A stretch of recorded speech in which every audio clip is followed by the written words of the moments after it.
morning today. Everything. Oil prices plunged after about 6% this morning after U.S. President Donald Trump announced a 30-day ban on all travel from Europe to the United States over the coronavirus pandemic.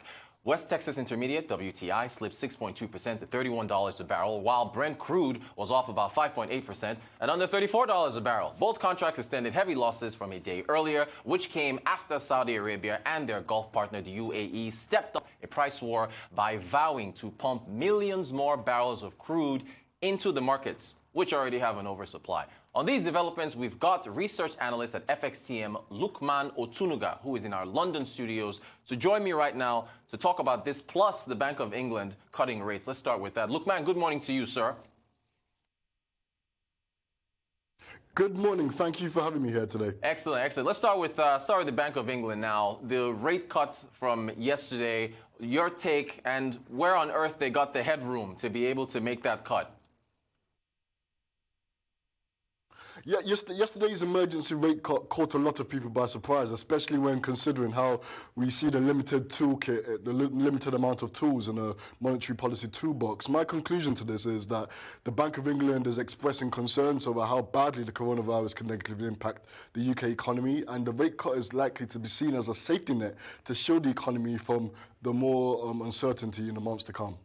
Now, what kind of impact are we expecting from this rate cut? Because some have said that, people need to be able to go outside to be able to spend some of this money that's being juiced by this lower interest rate. So what kind of impact do we think this is going to have on the people of the United Kingdom and the economy? In a normal environment, a 50 basis rate cut would be good news for the economy. It should encourage business investment and consumption. But at this point in time, I believe the 50 basis point rate cut we saw yesterday was mostly symbolic. Businesses are unlikely to invest. Consumers are unlikely to save less in the face of the coronavirus outbreak. I think what the Bank of England did with the 50 basis point rate cut is simply to show that their willingness to work with the UK government. And in the end, the answer is all about fiscal policies. Interesting stuff. It's going to be very interesting seeing how the markets react to that. Okay, still on the matter of big decisions. Christine Lagarde, new president of the European Central Bank. She's facing her first big crisis. What can we expect from the upcoming ECB meeting that's taking place?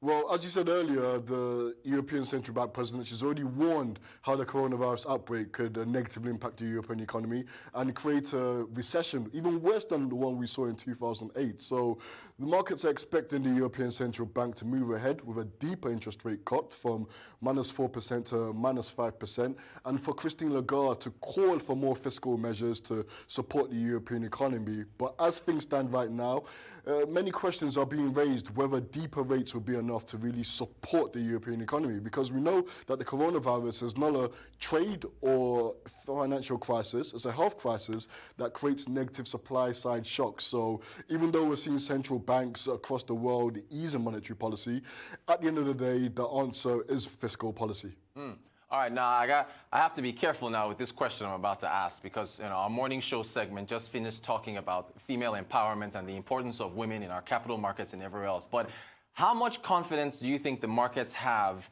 in Lagarde being able to handle this? Unlike her predecessor, Mario Draghi, she doesn't have a doctorate in economics, although she does have vast experience from the IMF.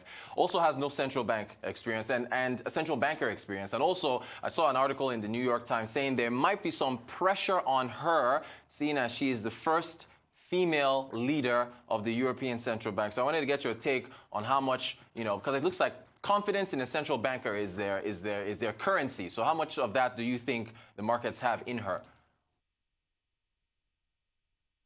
Certainly, there's a lot of questions being raised, but as we have to keep in mind that she has been one of the managing directors in the IMF for the past 8 years, and I believe that alone has proved her credibility. But I think more of the questions are being raised is how she will be able to navigate the European economy from this health crisis. As of now, there's over 18,000 people being affected from the coronavirus outbreak, and unlike her predecessor, Mario Draghi, who had to deal with the financial crisis. Mario Draghi, Christine Lagarde has been offered a challenge which requires something greater. And this is very, very interesting to look forward to. This is why today's ECB meeting is very important, because although markets are expecting her to move ahead with deeper rate cuts, I think they want to see if she has the ability to persuade the European government to move ahead with more fiscal policies or fiscal measures enough to, support businesses, support individuals in this time of uncertainty. Okay, now, still with the ECB, are we expecting them to react to Donald Trump's 30-day travel restriction from Europe? I mean, Italy is a dystopian future right now. Italy is down. Germany has expressed concerns. There's France. There's this fear of the coronavirus is spreading through the Eurozone. Any reaction you expect from them in their meeting today to Trump's 30-day travel ban?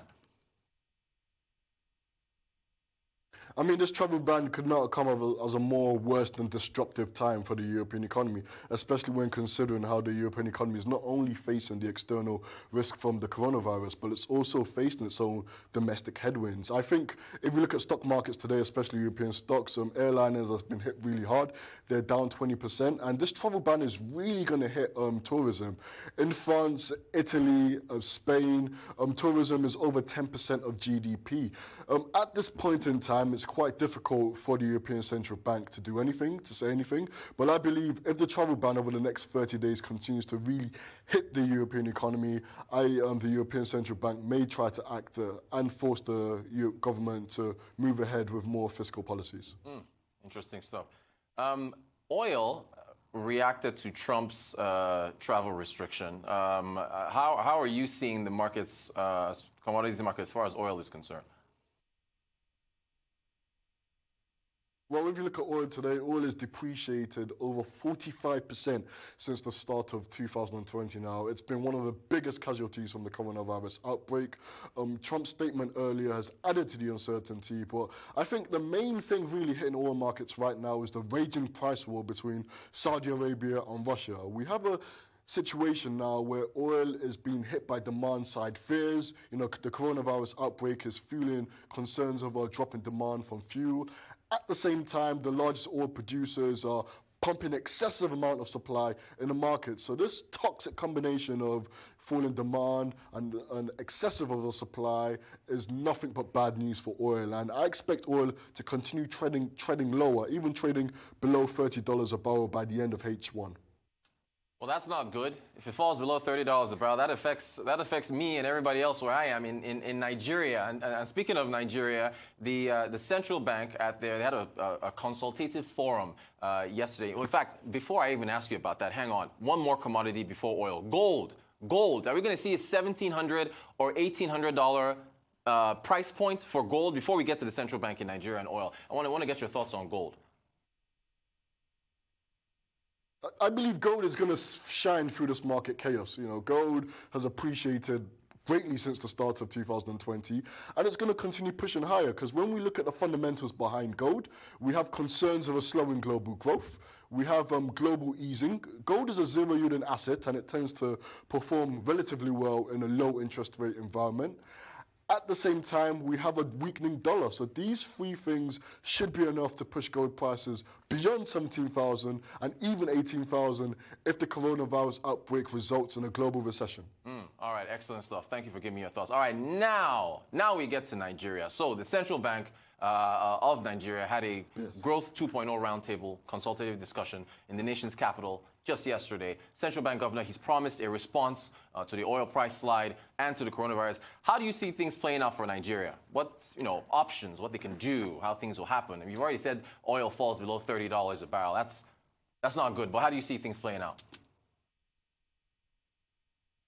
I remember last time we spoke, we were discussing Nigeria's economy, how the shadow of a recession will continue to hang over Nigeria's economy as long as oil remains its lifeblood. And this is exactly what we're seeing right here. The fact that, more than 90% of export earnings and over 50% of government revenues come from oil, Nigeria is in a direct firing line. I think in the short term, we are going to see more pain because lower oil prices will result in falling foreign exchange reserves. This will make it difficult for the Central Bank of Nigeria to defend the Nigerian naira. So we can see a weaker naira. And if inflation continues to rise, the Central Bank of Nigeria could go against the grain by actually hiking interest rates while other central banks across the world are easing. The plan that the government put forward yesterday was quite good, but look, we keep saying that the answer to Nigeria's woes in the longer term is diversification and strong investment in infrastructure. But this will not happen overnight. This is something that will take a couple of years. So in the near term, what the government can do to try to achieve more non-oil revenues could be from the value-added tax, which has been hiked from 5 to 7.5%. You think there's any room to hike that some more?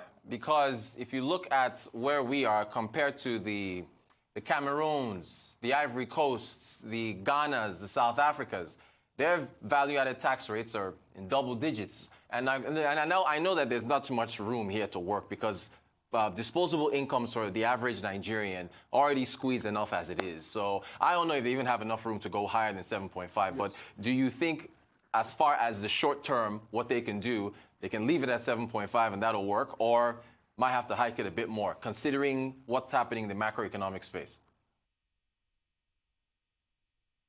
At this point in time, they may just have to leave it at 7.5% because they're gaining something to lose something else. The 7.5 right now could give some non-oil revenues. However, if they move forward to hiking it to 10%, this could result in higher inflation, which naturally will hit the common Nigerian. So this is something the Central Bank of Nigeria would not want because higher inflation would force a rate hike. And right now, for them to hike rates when other central banks are actually cutting rates, it puts Nigeria in an unfavorable position. Lukman Otunuga, research analyst at FXTM. Thank you so much.